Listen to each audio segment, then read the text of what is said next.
จะลดยูทูบไปหน่อยเนาะมันคือสุดก่อนเลยชนะกับก้าวลง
เสียเองเลย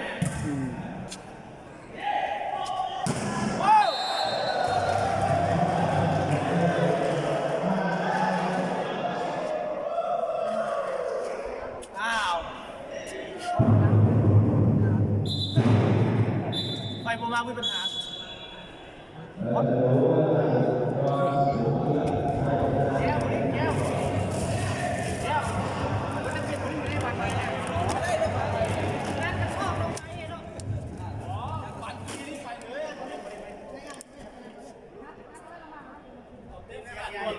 ินน้ำ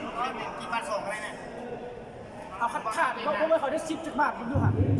ไอ้จิ้วไอ้2 แก๊ส 3 แก๊ส2เขาก็บอกมันอยู่หรอกเรียกมาอย่างนั้นอยู่นะปลาส่งอะไรเนี่ย2เขาก็อยู่หรอกการบาทแต่ยามนายเข้ามือเปล่าเยอะ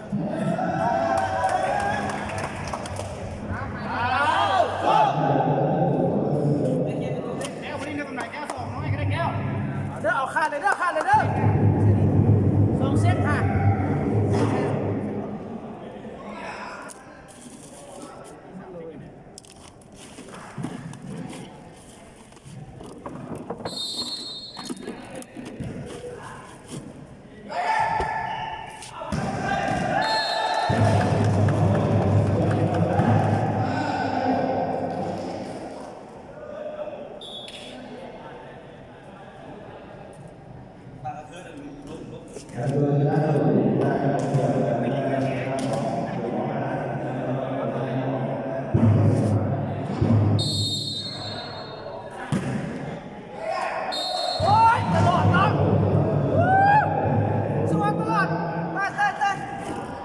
กินเบียร์น่ะนั่งเพื่อเขา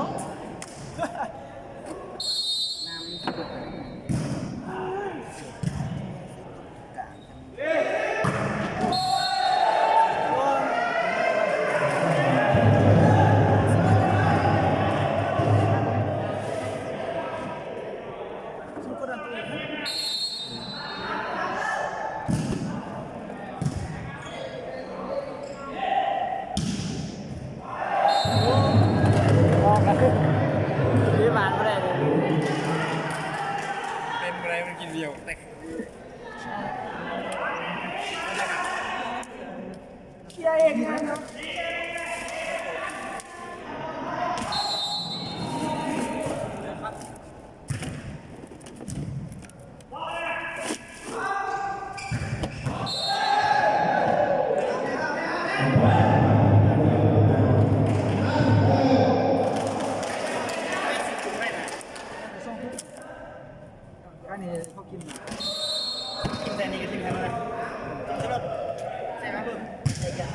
ให้มันรู้สิ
องเมมโมรี่การ์ดอะไรวะ เปลืองเน็ตเลย โอ้สุบานบ้าสุบาน ตั้งใจอยู่เรียน ได้บัตรเพื่อนบ้านด้วยได้นะพักยูนิตหนึ่งมาสปอนเซอร์ด้วยกัน มันตื่นแล้วเฮ้ยฮัลโหลโอ้ยตัดนี้นะ บ้านกินฟรีแล้วกินเนาะ เสียรับ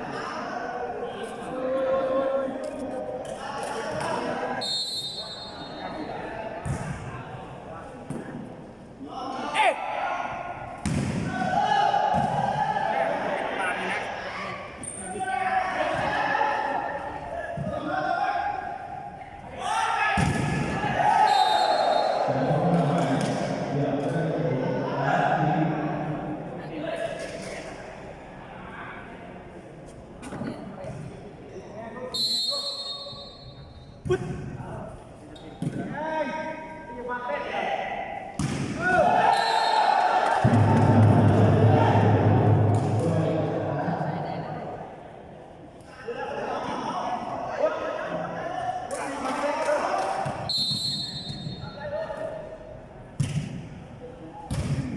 เสียยากเลยนะ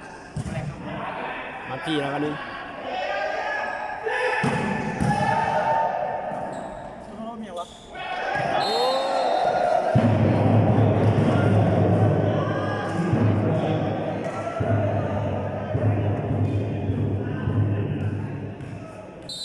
เอาไอ้หวัง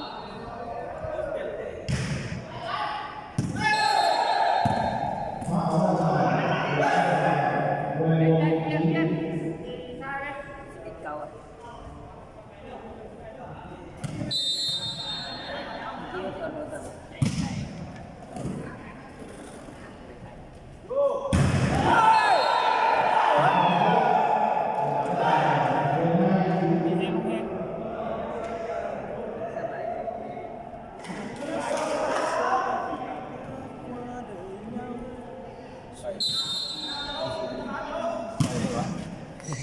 ใกล้ดิ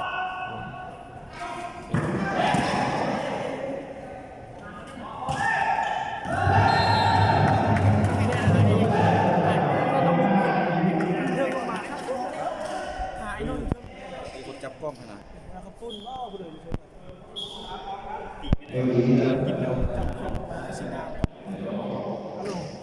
ฮัลโหลนี่เหรอ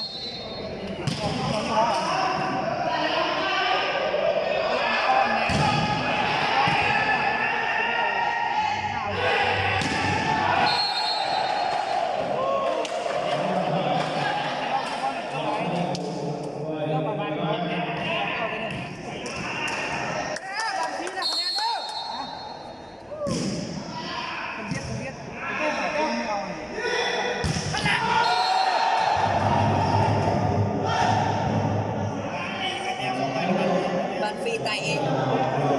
เซ็ง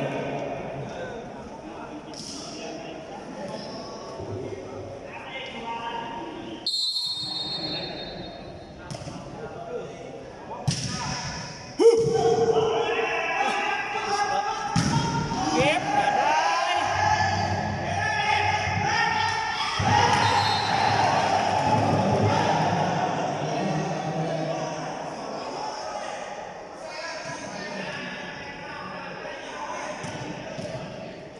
ขาดเด้อขาดแล้วขาดแล้วขาดเลยเด้อ เราคะแนนแบบว่า ปึ๊ดมีหัวเปิดกันเนาะ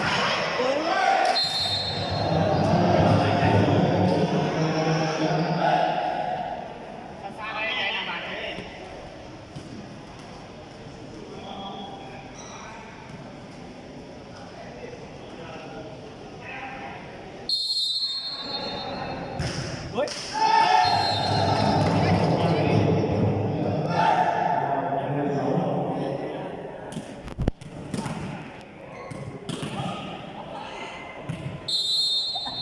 อ้าวแข่งตุ๊บไหนวะ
17 19ดีบ่ เออ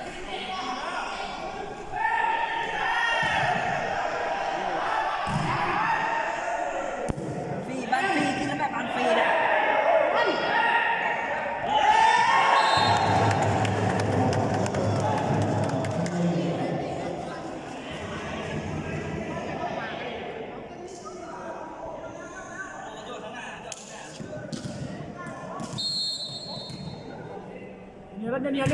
เหนียวเด้อ โอเค เด็ก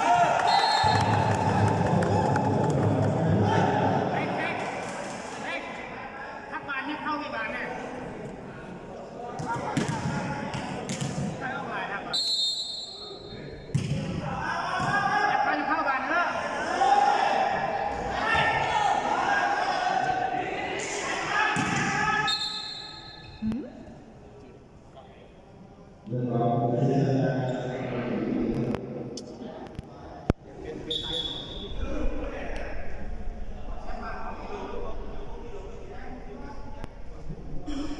นั่นบ่ได้ระเบียบอะไร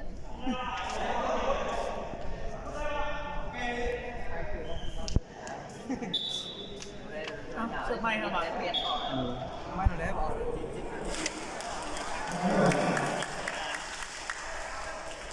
ถ้าเข้าไกลก็เข้าที่สั่งเข้าไกลเสิร์ฟใหม่สิครับ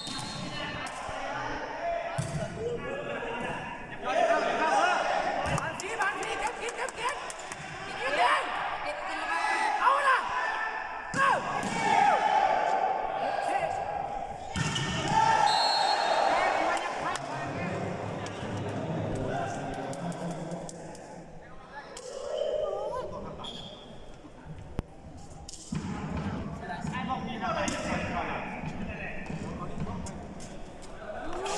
อะไร ยกยับเข้าจะเข้าหัวโยกครับ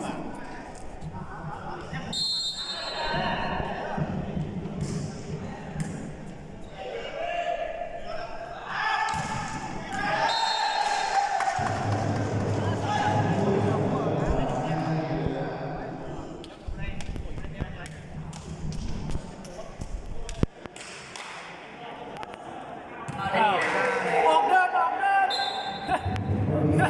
แต่ไม่ดื้อครับผมครับเดี๋ยวไฟผมมาครับดีแหงคนนะ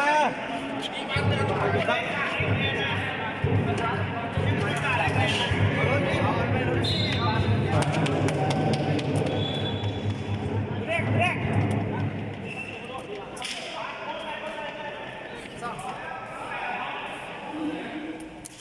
ยืมสมุนพลัง บุกเชื่อฮะ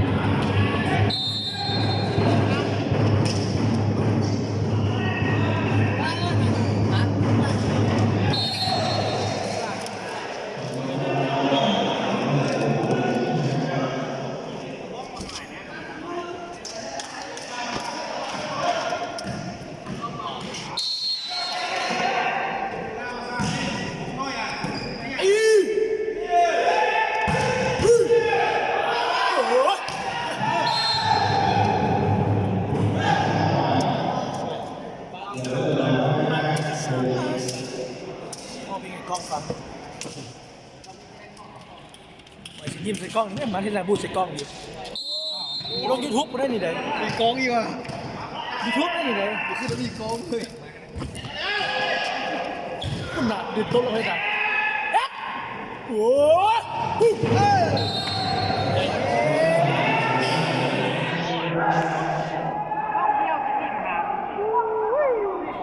บล็อกเดียวมุ้งบักง่ายอยู่หรอดีได้มันนั่นน้องมุ้งบักง่ายกันทั้งทีแล้ว กินฟรีแล้วแม่บ้าน ใช่เลยเนี่ย ทำไร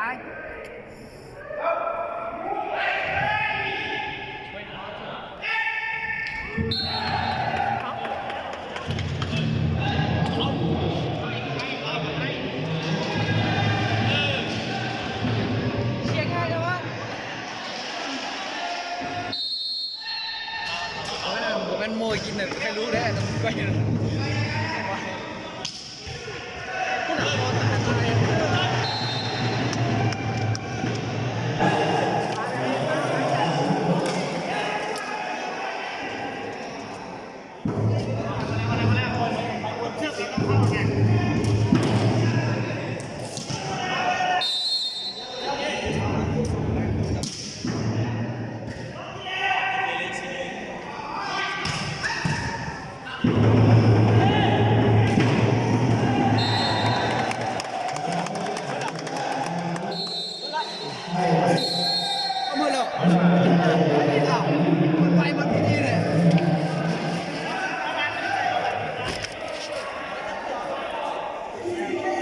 เซกหนึ่งละ